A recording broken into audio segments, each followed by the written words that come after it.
Hi friends, అందరూ ఎలా ఉన్నారు? బాగున్నారా? నేను బాగున్నాను ఫ్రెండ్స్. ఇదైతే సూపర్బ్ రెసిపీస్ అని చెప్తాను ఇవాళైతే. ఇది ఫస్ట్ చెప్పేస్తాను దీని గురించి. కాలీఫ్లవర్ అంటే gobi meal maker kurma. Superb superb superb, చాలా చాలా బాగా వచ్చింది. ఇది రైస్ ఐటమ్స్లోకి బాగుంటుంది. బిర్యానీ కానీ, ఫ్రైడ్ రైస్ కానీ, లేకపోతే ఇంకా దమ్ బిర్యానీ కానీ, మామూలు బగారా కానీ, లేకపోతే మామూలు రైస్కి కానీ, రోటీకి కానీ, పూరి కానీ, నాన్స్ కానీ, దేనికైనా సరే చాలా చాలా బాగుంటుంది. ఇది మసాలా కర్రీ కాబట్టి నేను నెయ్యి వేసుకోవట్లేదు. సో చాలా చాలా టేస్టీగా ఉండే గోబీ మీల్ మేకర్ చేశాను. దీని రెసిపీ నేను మీకు షేర్ చేస్తాను, తప్పకుండా చూడండి. చాలా చాలా బాగుంటుంది. ఎందుకంటే కొబ్బరి పేస్ట్ కదా, అందులో ఏమేమి పడ్డాయో ఇంత చిన్న వీడియోలో చెప్పడం చాలా కష్టం అండి. మీకు ఇంత మంచి రెసిపీ మీరు మిస్ అవ్వద్దు, అందుకే చెప్తున్నాను. మీరు మిస్ కాకూడదనే నేను ఈ కూర చేసుకోమని చెప్తున్నాను. చాలా చాలా టేస్టీగా ఉంటుంది.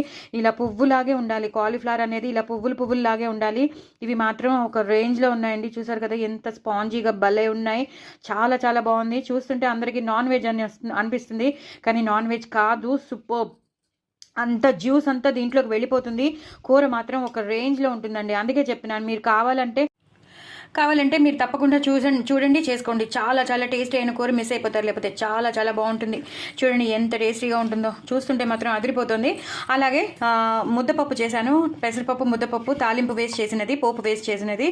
అది సాయంత్రానికి మిగిలిపోయింది. సో మళ్ళీ పప్పు తినమంటే వాళ్ళు కొంచెం యాటిట్యూడ్ చూపిస్తారు కదా, సో యాటిట్యూడ్ చూపిస్తున్నారు కాబట్టి వాళ్ళకి నేను ఏం చేశానంటే ముద్దపప్పు ఆవకాయ అన్నం చేసేసాను. సూపర్బ్ ఉంటుందండి. ఇది మాత్రం చాలా చాలా బాగుంటుంది. దీని రెసిపీ నేను మనం ఎప్పుడు ముద్దపప్పు అనేది కందిపప్పుతో చేస్తాం కదా, ఈ మాట నేను పెసరపప్పుతో చేశాను. తాలింపు వేసేసి అందులో అన్నీ ఉంటాయన్నమాట. పచ్చిమిరపకాయలు కానీ, కొత్తిమీర కానీ, అన్ని పోపు అంతా ఉంటుంది కాబట్టి ఇంకా అవసరమే లేదు. ఆవకాయ కూడా వేసేస్తాం కాబట్టి వేరే సపరేట్ కారం కానీ, ఉప్పు కానీ ఏమీ వేయక్కర్లేదు. జస్ట్ నెయ్యి మాత్రం వేసేసాను.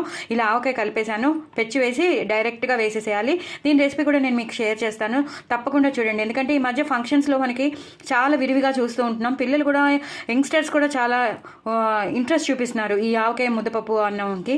సో దీని రెసిపీ కూడా నేను షేర్ చేస్తాను. నెయ్యి మాత్రం ఎక్కువ వేసుకోండి, చాలా చాలా చాలా టేస్టీగా ఉంటుంది. దీంట్లో ఈ వడియాలు నంచుకుంటే మాత్రం సూపర్బ్ ఉంటుంది. పిల్లలకి ఇలా నంచేసి ఇలా ఇచ్చారనుకోండి, వాళ్ళు ఈజీగా తింటారు. ఇలా పానీపూరి అనుకుని తినేస్తారనమాట. సో తప్పకుండా చేయండి, చేసుకోండి. దీని రెసిపీ కూడా నేను పంపిస్తాను కాబట్టి చూడండి, చేసుకోండి. దీనికి చాలా డిమాండ్ ఉంది, చాలామంది ఇష్టపడుతున్నారు కూడా. ముద్దపప్పు ఆవకాయ అన్నం చాలా చాలా చాలా మంది ఇష్టపడుతున్నారు. ఈ మధ్య ఫంక్షన్స్లో విరివిగా మనం చూస్తూనే ఉన్నాం. అలాగే ఈ కూర మాత్రం వదలద్దు. చాలా చాలా ఇలా పువ్వులాగే చేసేసాను కాబట్టి సూపర్బ్ ఎక్స్ట్రాడినరీ కర్రీ. మరి చేసుకుంటారని అనుకుంటున్నాను, తప్పకుండా చేసుకోండి. నా ఛానల్ని మాత్రం సబ్స్క్రైబ్ చేసుకోవడం అసలు మర్చిపోద్దు. ఇలా పెద్దగా ముద్దలు పెట్టేసేయండి. పిల్లలకి పెట్టండి, మీరు కూడా తినండి. అంత టేస్టీ అయిన కూర మాత్రం అసలు వదులుకోవద్దు. తప్పకుండా చేసుకోండి. బాయ్ అండి.